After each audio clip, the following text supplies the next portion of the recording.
Sa ngalan ng Ama at ng Anak at ng Espiritu Santo. Amen. Sumainyo ang Panginoon. At sumayo rin. Aminin natin ang ating mga kasalanan upang maging marapat tayong gumanap sa banal na pagdiriwang. Sapagkat lubha kang maawain, Panginoon, kaawaan mo kami. Panginoon, kaawaan mo kami. Sapagkat lubha kang mapagpatawad, Kristo, kaawaan mo kami. Kristo, kaawaan mo kami. Sapagkat lubha kang mapagmahal, Panginoon, kaawaan mo kami. Panginoon, kaawaan mo kami. Kaawaan tayo ng makapangyarihang Diyos, patawarin tayo sa ating mga kasalanan at patnubayan tayo sa buhay na walang hanggan. Amen. Manalangin tayo. Ama naming makapangyarihan, ang langit at lupa ay iyong pinamamahalaan.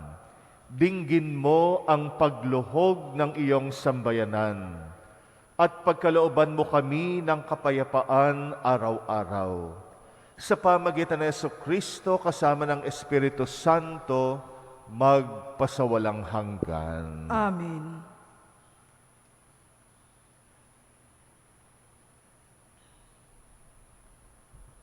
Pagbasa mula sa sulat sa mga Hebreo. Ang bawat dakilang saserdote pinili sa mga tao at itinalagang maglingkod sa Diyos para sa kanila upang maghandog ng mga kaloob at mga hain dahil sa mga kasalanan. Mahinahon niya na papakitunguhan ng mga mangmang at naliligaw na landas sapagkat siya'y mahina rin. At dahil sa kanyang kahinaan, kinakailangan siya'y maghandog ng hain. Hindi lamang para sa kasalanan ng mga tao, kundi para sa mga kasalanan din niya. Ang karangalan ng pagiging dakilang saserdote ay hindi maaaring kamtan ni numan sa kanyang sariling kagustuhan. Ang Diyos ang humihirang sa kanya, tulad ng paghirang kay Aaron. Gayon din naman, hindi si Kristo ang nagtaas sa kanya, sarili, sa pagiging dakilang saserdote. Siya'y hinira ng Diyos na nagsabi sa kanya, "Ikaw ang aking anak, ako ang iyong ama." Sinasabi rin niya sa ibabang bahagi ng kasulatan, "Ikaw ay saserdote magpakailanman, ayon sa pagkasaserdote ni Melkisedek." Noong si Jesus ay namumuhay rito sa lupa, siya ay dumalangin at lumuluhang sumasamo sa Diyos na makakapagligtas sa kanya sa kamatayan. At dininig siya dahil sa lubusan niyang pagpapakumbaba. Bagamat siya ay anak ng Diyos, natutuhan niya ang tunay na kahulugan na pagsunod sa pamamagitan ng pagtitiis. At na maganap na niya ito, siya ay naging walang hanggang tagapagligtas ng lahat na sumusunod sa Kanya. Minarapat ng Diyos na siya ay gawing dakilang saserdote ayon sa pagkasaserdote ni Melkisedek. Ang salita ng Diyos. Salamat sa Diyos. Ika'y paring walang hanggan katulad ni Melkisedek. Ika'y paring walang hanggan katulad ni Melkisedek. Sinabi ng poon sa hari ko't Panginoon, "Maupo ka sa kanan ko, hanggang ang kaaway mo ay lubos na mapasuko, pagkat iyong matatalo." Ika'y paring walang hanggan katulad ni Melkisedek. Magmula sa dakong Siyon, ay palalawakin niya ang lupang iyong sakop, at lahat ng kaaway mo'y sakupin at pagarian, gayon ang kanyang utos. Ika'y paring walang hanggan katulad ni Melkisedek. Sasamahan ka ng madla, kung dumating ang panahon, lubusin ka ng kaaway. Magmula sa mga bundok, lalabas at sasamahan ka ng mga kabataan. Ika'y paring walang hanggan katulad ni Melkisedek. Panginooy may pangako na ito'y tiyak mangyayari. Ganito ang kanyang saysay. Katulad ni Melkisedek, gagawin ka saserdote na hindi nawawakasan. Paring walang hanggang katulad ni Melchizedek. Magsitayo po ang lahat.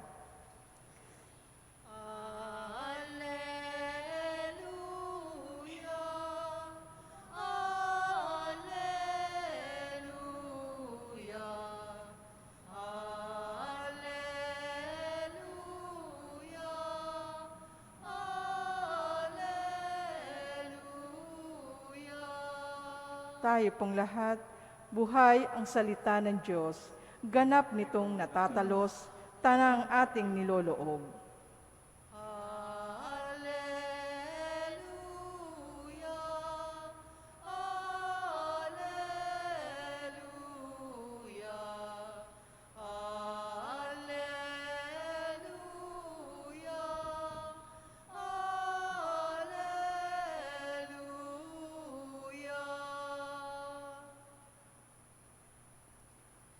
Sumainyo ang Panginoon. At sumayo rin.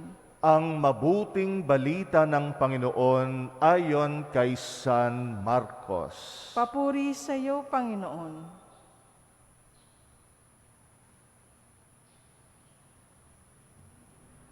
Noong panahong iyon, nag-aayuno ang mga alagad ni Juan Bautista at ang mga Pariseo. May lumapit kay Jesus at nagtanong, "Bakit po nag-aayuno ang mga alagad ni Juan Bautista at ang mga alagad na mga Pariseo? Ngunit ang mga alagad ninyo ay hindi." Sumagot si Jesus, "Makapag-aayuno ba ang mga panauhin sa kasalan, samantalang kasama nila ang lalaking ikinasal? Hindi. Kapag wala na ang ikinasal, saka pa lamang sila mag-aayuno. Walang nagtatagpi ng bagong kayo sa lumang kasuotan. Pag-urong ng bagong kayo, mababatak ang luma at lalong lalaki ang punit. Wala rin namang nagsisilid ng bagong alak sa lumang sisidlang balat, sapagkat papuputukin ng alak ang balat. Kapwa masasayang ang alak at ang sisidlan. Bagong alak, bagong sisidlang balat."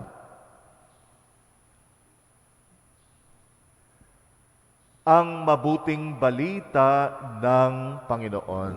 Pinupuri ka namin, Panginoong Hesukristo. Hindi natin ginagawa ang isang bagay nang hindi malinaw ang dahilan. Lalo na mga gawaing may kinalaman sa ating relihiyon, sa ating pananampalataya. Hindi lang natin basta ginagawa ang isang bagay o isang gawain na pang pananampalataya nang hindi malinaw ang dahilan.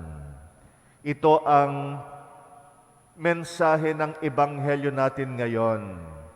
Tinatanong ang mga alagad ni Jesus, bakit hindi sila nag-aayuno, hindi sila nagfa-fasting. Samantalang yung mga alagad ni Juan Bautista, mga alagad ng mga Pariseo, nagfa-fasting. Bakit yung mga alagad ni Jesus puro na lang kainan at kasiyahan? Nakalimutan na yata nilang mag-fasting. Nagpaliwanag si Jesus. Kinumpara niya ang sitwasyon sa isang kasalan.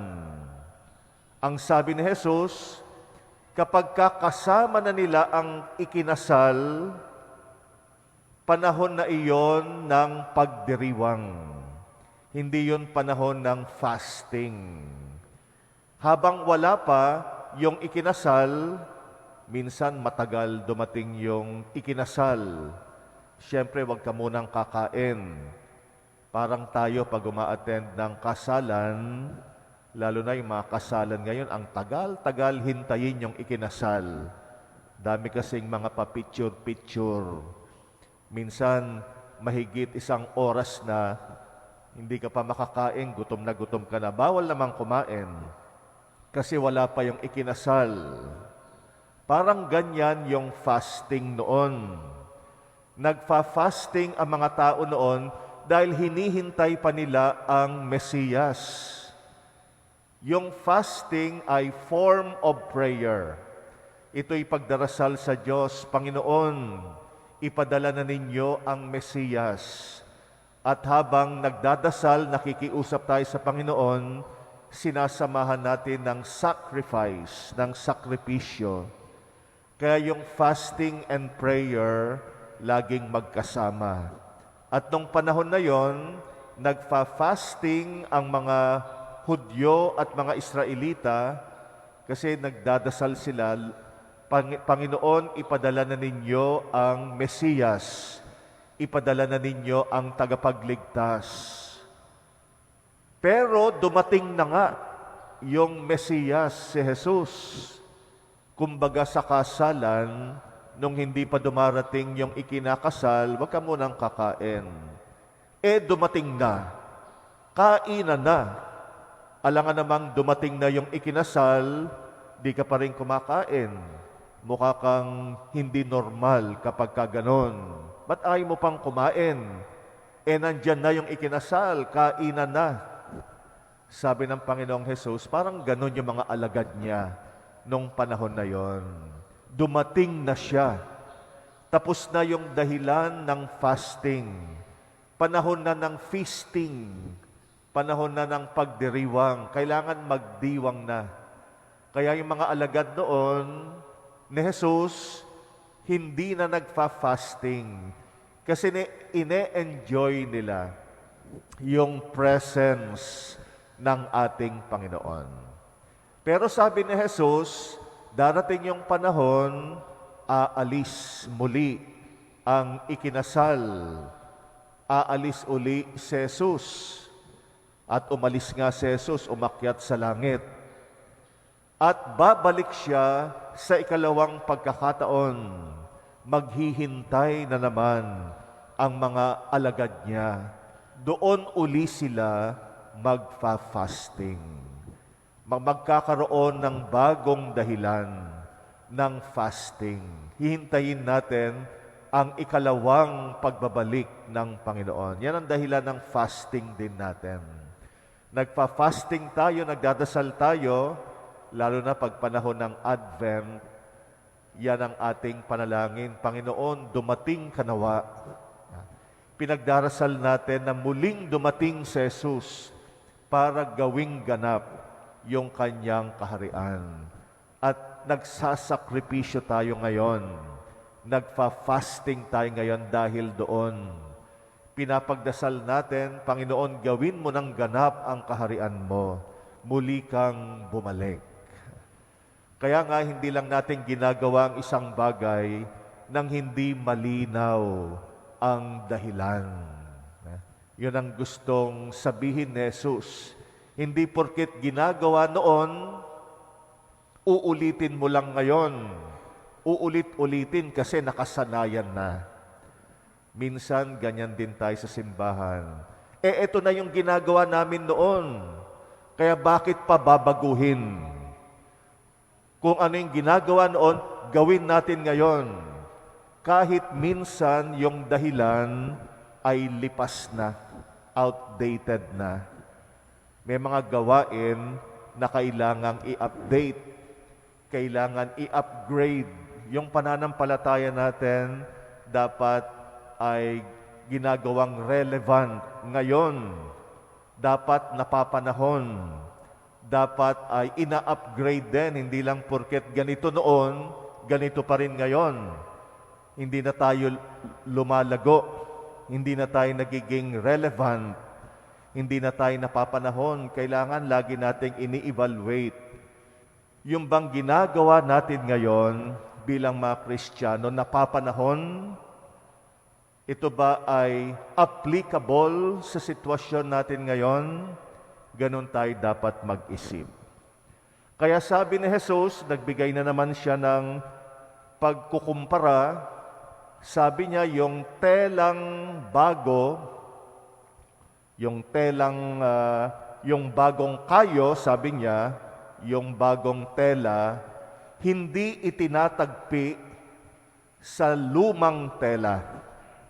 Minsan pag merong butas yung tela, ay tagpian natin yan. Yung itatagpi mo, wag bago. Kasi yung bagong tela, di ba, umuurong pa yon. Kaya pagka nilabahan mo yon, uurong yung bagong tela na tinagpi mo sa lumang tela. Pag umurong, naku, lalong lumaki na yung butas. Kaya hindi dapat itinatagpi yung bagong tela. Ibig sabihin ay may mga bagay na hindi na bagay ngayon. Kailangan ay i-evaluate natin. Ano yung mas tumpak ngayon? Ano yung mas napapanahon? Ganon din naman, sabi niya, yung bagong alak ay hindi inilalagay sa lumang lalagyang balat. Yung mga alak noon wala pa sa bote. Nilalagay sa sisidlang balat. Yung balat ng hayop, yung lagayan ng alak. Kapag ka bagong alak, naku, mabula pa yon, no? Malakas pa espiritu. Talagang nag-e-expand. Pag nilagay mo sa lumang sisidlang balat, yung balat kasi nag-e-expand din yan pagka bago. Kaya lang pag luma na, ay hindi na siya nag-e-expand. Kumbaga nag-expand na siya sa nakalipas na panahon. Pag luma na yung sisidlang balat, steady na lang yon. Pagka bagong alak ang nilagay mo, mag-e-expand yung bagong alak, hindi na nag-e-expand yung sisidlang balat, puputok yon at matatapon yung alak. Masisira din yung sisidlang balat. Ganon din ang kahulugan nun. Ibig sabihin ay may mga bagay na dapat lumipas na kailangan i-upgrade, kailangan gawing relevant, kailangan gawing napapanahon, kailangan maging malinaw ang dahilan ng mga ginagawa natin. Kaya wag lang tayong maging parang robot, kumikilos ng mechanical. Yung bawat paggawaing ginagawa natin, dapat malinaw ang dahilan. Dapat napapanahon. Dapat ay applicable sa panahon natin ngayon. Ang hamon sa atin, i-update ang ating faith, ang ating pananampalataya. I-upgrade ang pananampalataya natin. Kahit yung pagdarasal natin, ina-upgrade natin. Huwag tayong maging stagnant. Huwag tayong maging hanggang dito lang hindi lumalago. Kailangan ang pananampalataya natin maging buhay. At para maging buhay ang pananampalataya natin, kailangan napapanahon. Kailangan malinaw ang dahilan bakit natin ito ginagawa.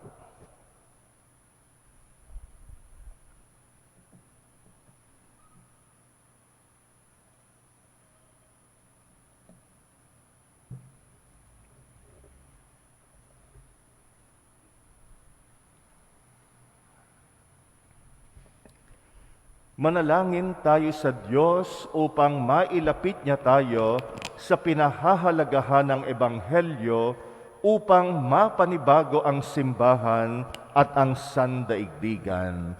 Ating itutugon, Panginoon ng banal na piging, panibaguhin mo kami. Panginoon ng banal na piging, panibaguhin mo kami.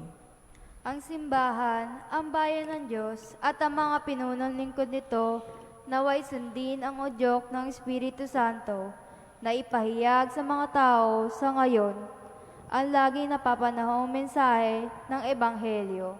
Manalangin tayo sa Panginoon. Panginoon ng banal na piging, panibaguhin mo kami. Sa mga pinagkalooban ng tungkulin pangangasiwa, paggawa ng batas at panghuhukom sa lipunan, naway lagi nilang ilagay ang pangkahalatang kabutihan ng tao higit pa sa ipinatutupad ng batas. Manalangin tayo sa Panginoon. Panginoon ng banal na piging, panibaguhin mo kami. Tayong lahat naway maging bukas ang mga puso sa mapagligtas na makapangyarihan ng Diyos kay Kristo, sapagkat higit na mahalaga ito sa alinman sino mang relihiyosong kaugalian. Manalangin tayo sa Panginoon. Panginoon ng banal na piging, panibaguhin mo kami. Tayong lahat naway maging mga daan na mapagmahal na pag-aagaruga ng Panginoon sa mga may karamdaman sa pamamagitan ng ating pagbibigay ng kalinga at malasakit. Manalangin tayo sa Panginoon. Panginoon ng banal na piging, panibaguhin mo kami. Ang mga pumanaw naway magkatagpo na walang hanggang kapayapaan sa piling ng Panginoon, muling nabuhay. Manalangin tayo sa Panginoon. Panginoon ng banal na piging, panibaguhin mo kami. Tahimik nating idalangin ang ating mga personal na kahilingan. Alalahanin natin ang pangailangan ng mga kapatid nating humihiling ng ating dasal. Ipagdasal din natin ang mga nagpapamisa sa misang ito.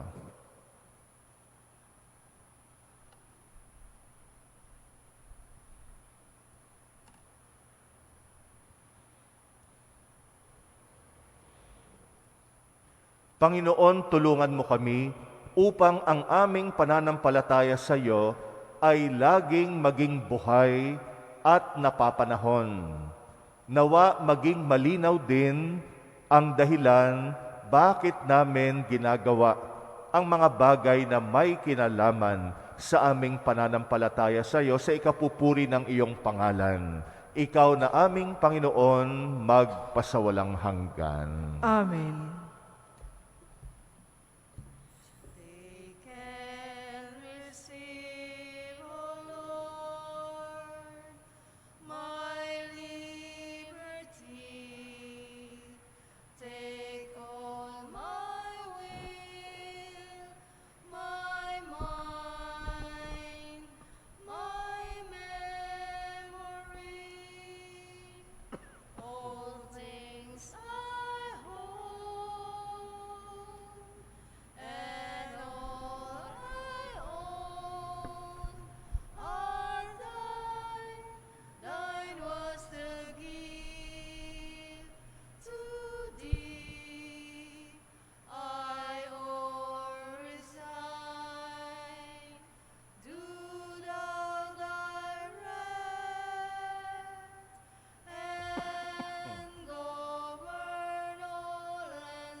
Manalangin kayo mga kapatid upang ang paghahain natin kalugdan ng Diyos Amang makapangyarihan. Tanggapin nawa ng Panginoon itong paghahain sa iyong mga kamay, sa kapurihan niya at karangalan, sa ating kapakinabangan at sa buong sambayan niyang banal. Ama naming lumikha, ipagkaloob mong marapat na ganapin ang banal na paghahain, sapagkat tuwing ipinagdiriwang ang alaala ng anak mong nag-alay, ang pagliligtas niya sa tanan ay nangyayari upang aming pakinabangan. Sa pamagitan niya, kasama ng Espiritu Santo, magpasawalang hanggan. Amen. Sumainyo ang Panginoon. At sumayo rin. Itaas sa Diyos ang inyong puso at diwa. Itinaas na namin sa Panginoon. Pasalamatan natin ang Panginoong ating Diyos. Marapat na siya ay pasalamatan. Ama naming makapangyarihan, tunay ngang marapat na ikay aming pasalamatan, pinagbibigyan mong ito'y aming maihayag, kahit na ito'y walang anumang maidaragdag, sa kadakilaang sa iyo ay likas. Sa pagpupuri namin ang nakikinabang, ay kami ring iyong pinakikiharapan sa pamagitan ng anak mong minamahal. Kaya kaisa ng mga anghel na nagsisiawit ng papuri sa iyo, nang walang humpay sa kalangitan kami nagbubunyi sa iyong kadakilaan. Santo, Santo, Santo, Panginoong Diyos ng mga hukbo, napupuno ang langit at lupa ng kadakilaan mo, o sana sa kaitaasan. Pinagpala ang naparirito sa ngalan ng Panginoon, o sana sa kaitaasan. Ama naming banal, ikaw ang bukal ng tanang kabanalan, kaya't sa pamagitan ng iyong Espiritu gawin mong banal ang mga kaloob na ito, upang para sa amin maging katawan at dugo ng aming Panginoong Hesukristo. Bago niya pinagtisang kusang loob na maging handog, hinawakan niya ang tinapay. Pinasalamatan kanya, pinaghati-hati niya yon. Iniabot sa kanyang mga alagad at sinabi, tanggapin ninyong lahat ito at kanin. Ito ang aking katawan na ihahandog para sa inyo.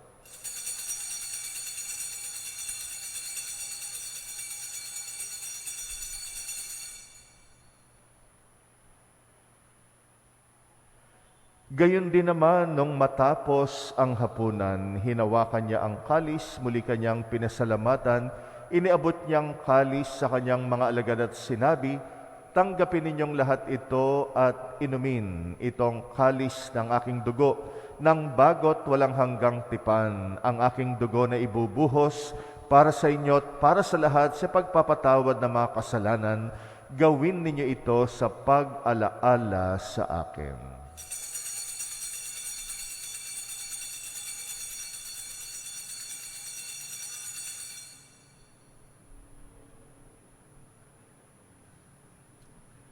Ang misteryo ng pananampalataya. Si Kristo ay gunitain, sarili ay inihain, bilang pagkait inumin, pinagsasaluhan natin hanggang sa siya'y dumating. Ama, ginagawa namin ngayon ang pag-alala sa pagkamatay at muling pagkabuhay ng iyong anak, at inaalay namin sa iyo ang tinapay na nagbibigay buhay at ang kalis na nagkakaloob ng kaligtasan. Kami nagpapasalamat dahil kami yung minarapat tumayo sa harap mo para maglingkod sa iyo. Isinasamo namin kaming magsasalo sa katawan at dugo ni Kristo'y mabuklod sa pagkakaisa sa pamagitan ng Espiritu Santo. Amalingapin mong iyong simbahang laganap sa mong daigdig. Puspusin mo kami sa pag-ibig kaysa ni Francisco na aming Papa at ni Jose na aming Obispo at ng Tanang Kaparian. Alalahanin mo rin ang mga kapatid naming nahimlay na may pag-asang sila'y muling mabubuhay, gayon din ang lahat ng mga pumanaw. Kawaan mo sila at patuloyin sa iyong kaliwanagan. Kawaan mo at pagindapatin kaming lahat makasalo sa iyong buhay na walang wakas. Kaysa ng mahal na Birheng Maria na ina ng Diyos, ng kabiyak ng puso niyang si San Jose, kaysa ng mga apostol at ang lahat ng mga banal na namuhay dito sa daigdig ng kalugod-lugod sa iyo, maipagdiwang nawa namin ang pagpupuri sa ikrarangal mo sa pamagitan ng iyong anak na aming Panginoong Hesukristo. Sa pamamagitan ni Kristo, kasama niya at sa Kanya, ang lahat ng parangal at papuri ay sa iyo, Diyos Amang makapangyarihan, kasama ng Espiritu Santo, magpasawalang hanggan.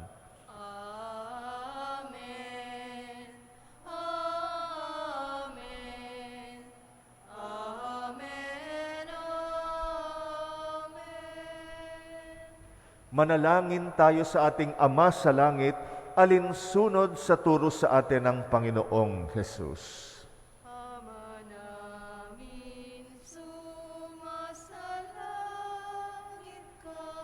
Sambahin ang ngalan mo, mapasa amin ang kaharian mo, sundin ang loob mo. Dito sa lupa para ng sa langit, bigyan mo kami ngayon ng aming kakanin sa araw-araw. At patawarin mo ang aming mga sala para ng pagpapatawad namin sa nagkakasala sa amin. At huwag mo kaming ipahintulot sa tukso, at iadya mo kami sa lahat ng masama. Hinihiling naming kami yadya sa lahat ng masama, pagkalooban ng kapayapaan araw-araw, iligtas sa kasalanan, ilayo sa lahat ng kapahamakan, samantalang aming pinananabikan ang dakilang araw ng pagpapahayag ng tagapagligtas naming si Jesucristo. Sapagkat iyo ang kaharian at ang kapangyarihan at ang kapurihan magpakailanman. Amen. Panginoong Jesucristo, sinabi mo sa iyong mga apostol, kapayapaan ang iniiwan ko sa inyo, ang aking kapayapaan ang ibinibigay ko sa inyo. Tunghayan mo ang aming pananampalataya, huwag ang aming pagkakasala. Pagkalooban mo kami ng kapayapa at pagkakaisa ayon sa iyong kalooban, kasama ng Espiritu Santo, magpasawalang hanggan. Amen. Ang kapayapaan ng Panginoon ay laging sumainyo. At sumayo rin. Magbigayan kayo ng kapayapaan sa isa't isa. Peace be with you. Kordero ng Diyos, na nag-aalis ng mga kasalanan ng sanlibutan, maawa ka. Kordero ng Diyos, na nag-aalis ng mga kasalanan ng sanlibutan, maawa ka. Kordero ng Diyos, na nag-aalis ng mga kasalanan, ipagkaloob mo sa amin ang kapayapaan.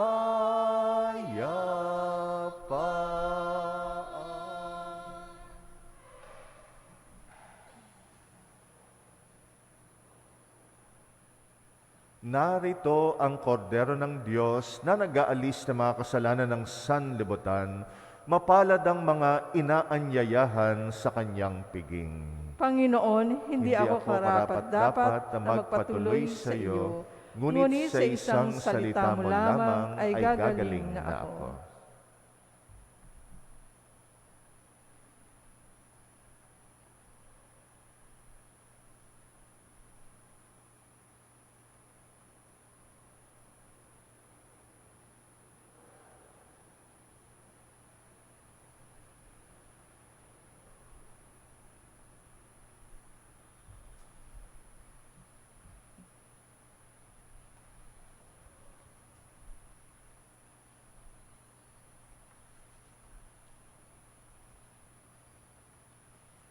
Ang katawan ni Kristo, Amen.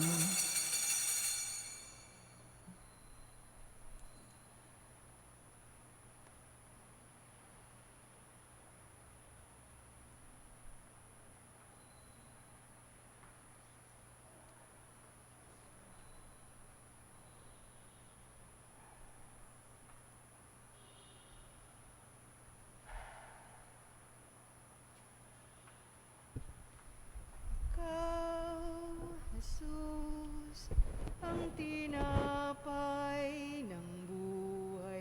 binasbasan, hinati tiniyalay.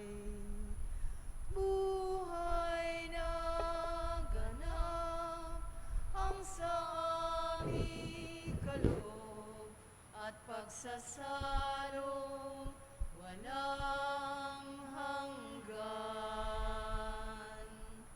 Basbasan ang buhay naming handog, naway matulad sa pag-aalay mo. Buhay na laanang lubos sa mundong sa pag-ibig ay kapos.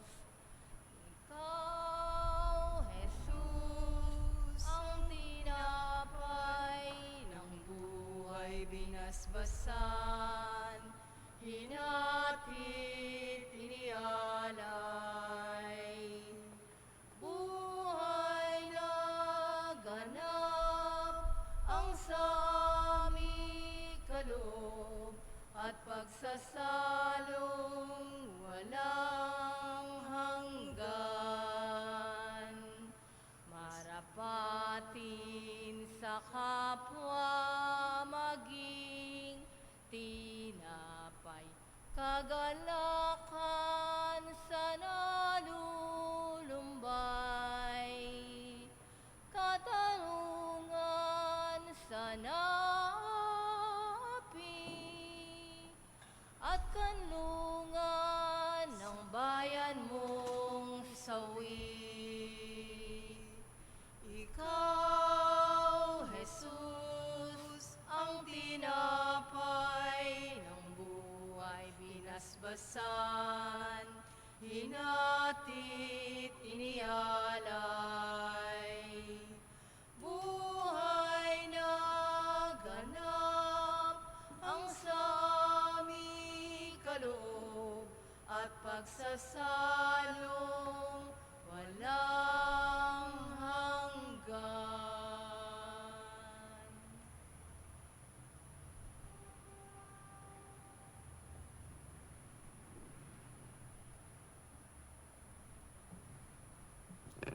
Manalangin tayo.